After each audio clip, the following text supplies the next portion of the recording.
Man, it's your boy Eric, aka Young God, coming to you live in the Pink Desert.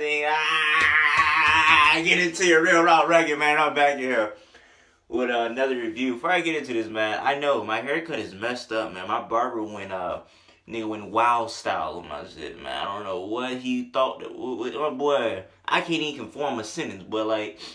He really fucked me up, but it like nigga goddamn with cutting, goddamn hit one of these, goddamn nigga hit me goddamn behind the back, no look pass, goddamn behind the back, no look clippers, goddamn, and not the NBA team, man. That nigga fucked me up. That nigga like he would cut me, and goddamn did the designer, throw the microphone up, and catch the bit, nigga would cut me through the clippers up, start cutting me again, like the highest, like the top is too high, the sides are uneven.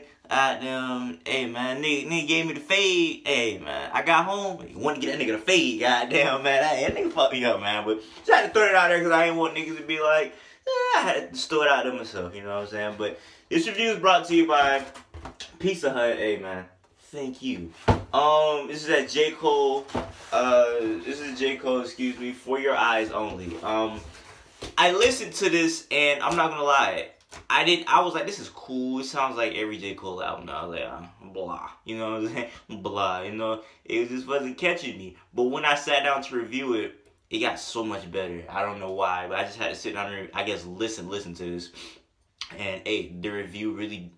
We'll get into it, man. You'll see. Track number 1, For Whom the Bell Tolls. This is one of the best intro tracks of the year, man. He felt all of this in his soul. Like, this was like that David Letterman performance. I could feel everything he was saying. And that's why I became a fan of J. Cole, because one, he was very relatable, and two, he spit stuff that I could tell that he feels, you know, that he means. He don't say it. Just like I say, man, he say what he mean and he mean what he say. I can tell it. And this is one of them songs where he displays that to the fullest, man. Just like, I wish he does more of this singing, because like it's not like he's Frank Sinatra or anybody with vocals, but just the way his conviction in his voice sounds, it's beautiful, man. He going over trumpets and stuff. Nigga goddamn Duke Ellington back alive. Hey man, that nigga was getting it in, man. Just how I go, bells getting loud, ain't nowhere to hide, ain't nowhere to go. What he say? Try to hide my pride, even when I'm high, then I feel low. Do I want to die? I don't know. It's such a good song, and I could just, and then just the way he harmonized at the end, what he say, louder. Louder, louder. It's so soulful and it's so J. Cole, and it's one of the best intro tracks, man. I'm just telling you, because like, he was depressed. I could feel like he's singing about depression on this song right here, you know what I'm saying, which is something a lot of black men don't do. And he just talking about how he's lonely, he burnt all his bridges, basically saying that, I mean, if you hear the song, you hear what he talking about, saying that does he want to die? He don't even know. He don't got nowhere to live. He don't know where to go. He tired of feeling low even when he high. Like, he don't want to. This is really just excellent. Thank you, J. Cole, for this. This is beautiful. This is art. You know, this is a masterpiece of a song. Only thing I wish I could change, it's just so short. It is so criminally short. I wish if there's a longer version of this that he made, please put it out, because this is a really, really good song. Track number 2, Immortal. Hey, he said, have you seen a fiend cook crack? Hey, man, I haven't, man. Hey, you know, like how you have like a minute rice boxes in like the aisles and stuff? Do they have like crack boxes, and it's like the crackhead is like, I'm trying to crack. And he finds a crack box, he's like, that's not the one. But then he finds like the cook crack, do it yourself edition. He's like, yes. He did the Kobe. Hey man, so I've never seen that, man. I guess they have the cook crack do it your own edition too. Didn't know that. He said, have you ever seen a black person on the moon? That was a double entendre. Basically saying, have you ever seen a black person on the moon? Have you ever seen a black person on the moon rocks? Talking about crack or whatever. You know what I'm saying? That was a little hard bar right there. Every time I hear something about moon rocks, I have to shout out T-Rex. One of my favorite moon rock bars. What he said? He said, I didn't come all the way out here to lose to a white boy that smoked moon rocks. 4-5 so big, it'll make the moon rock. Send off a few shots, it'll send that nigga to the boondocks. And I was fired. Hey, T-Rex is fired. If you look at battle rap, T-Rex is that guy, man. I fuck with T-Rex. But very good song right here. Just a lot of just talking about real niggas and how real niggas are immortal, and that's a factual statement. Real niggas are immortal, man. Even when they die, they still immortal.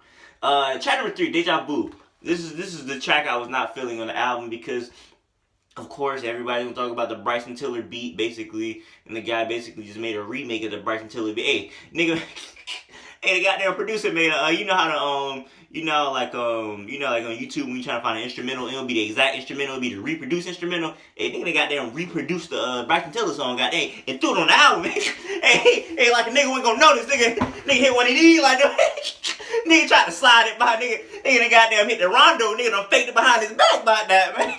Hey, you was not slick, young man. I don't know who you is. I forget the nigga name, but hey, you was not slick, but I don't know what that nigga thought that was, but hey, you a funny guy though, man. Track number 4, Bill Mentality. Another song back to him singing. I really did love this. What do you say? How will I survive with this mentality?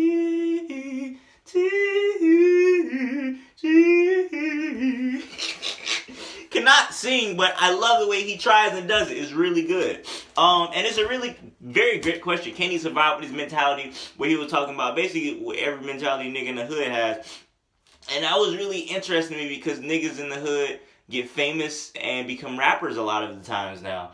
And it makes you think, how are they surviving with that same mentality that they used to have? They like grown up so much of their life, you can't just switch and get a new thought of mind, you know what I'm saying? If you was racist for 70 years, you just not finna be you're not gonna get famous and then all of a sudden not be a racist person no more, you know what I'm saying? So I thought that was a very interesting track right there, just the way he layered that.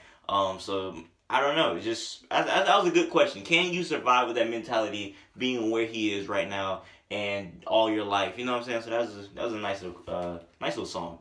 Track number 5, She's Mine, Part 1. It sounds like spoken word night, you know what I'm saying? This is to this girl right here. I kind of want to touch on this song in cahoots with another song, so I'm just skip this and come back. Well, you'll see.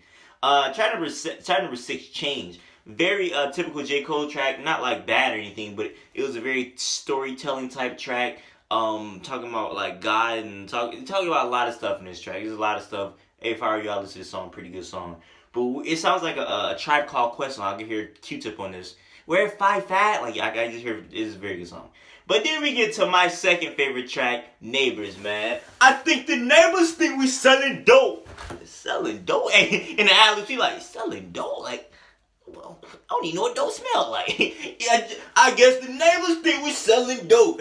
Selling dope. And he keep repeating, selling dope. And that nigga's goddamn bad. That nigga's goddamn puzzled. That nigga's baffled. That nigga cannot believe they think he's selling dope, man. Hey, I cannot believe it. That nigga, the little black nigga from Little Einstein. That nigga cannot believe it. It's such a good song right here, man. It basically is a true story on where J. Cole had rented out this place for his whole label to make music at, and the white people around him and his neighbors, they thought they were selling dope. So they called the SWAT team, and the SWAT team broke in his house and basically was like, where the dope at? But nobody was home, and they ain't found nothing but a studio. So that was just really interesting right there, man. This is a very interesting track. What he said the only time they see us on the news is with chains, a double entendre. You know, when you locked up with chains, and you got chains around your neck, you know, the slavery mentality. And just nice little bar right there at Jermaine. But what was really interesting to me when he said so much for integration, I'm moving back to Southside. The fact that he's brought up segregation and integration a couple times throughout this album. The fact that you have to bring that up in 2016 is really sad. The fact that a black person feels the need that may have to be like an outcome or a solution, that's crazy. Not saying that's I'm not saying it in the sense of like that's bad or for him to think that. I'm just saying in the sense of like the fact that there even needs to be that thought in a black person's mind. It just needs to be changed. You know what I'm saying? Like if you have black people thinking that, I feel like you should be like, we should probably get a little change in this world. You know what I'm saying? Like something. I'm swayed, man. I don't got the answers. I got ideas. I don't have the answers though. But just the fact that the black people feel so not good in America that they have to go to that outcome.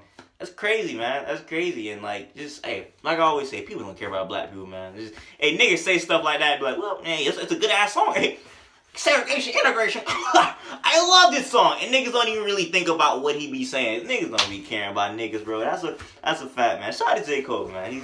He's an intellectual brother, man. Track number 8, folding clothes, and this goes into the other track I was talking about. She's Mine Part 1. Hey, I'm not grown. I'm not old, and I'm not. I mean, I'm not old enough, or I'm not in love enough for me to enjoy these songs to their full potential. Nigga said he want. You know how in love you gotta be to write a 4 minutes, not 2, not 3, but 4 minute song about folding some clothes, but and somebody else clothes that somebody else draws.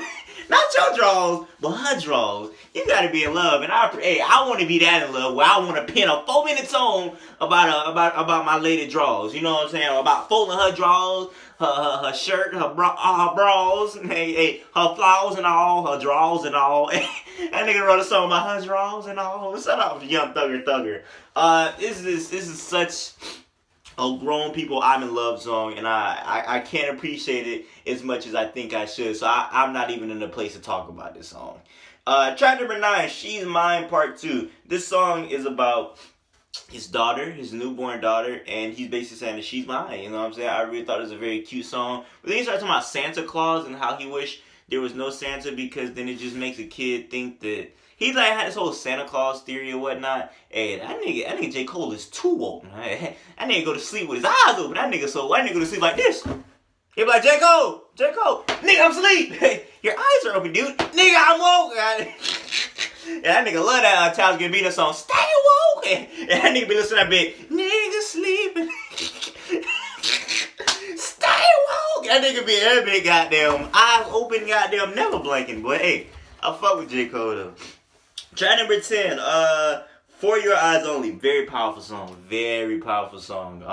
Basically a whole song about his homeboy dying, and it's basically like a Sing For Me, what Kendrick did, and basically get my story out there to my daughter, specifically. I want her to hear this.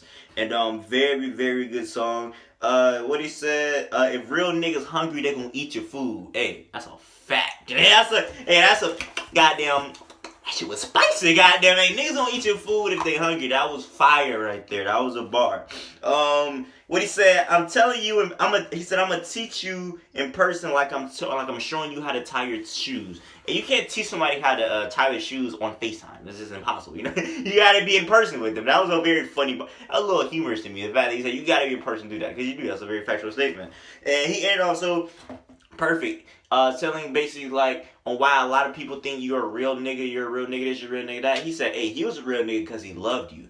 I just yelled out facts. Hey, I sound like a goddamn nigga from goddamn Harlem and shit, man. Cause that was a factual statement though. You gotta love your kid. If you got kids, you ain't a real nigga if you don't love them. That's a fact. So, hey man, this is a really surprisingly, I really did enjoy this a lot, man.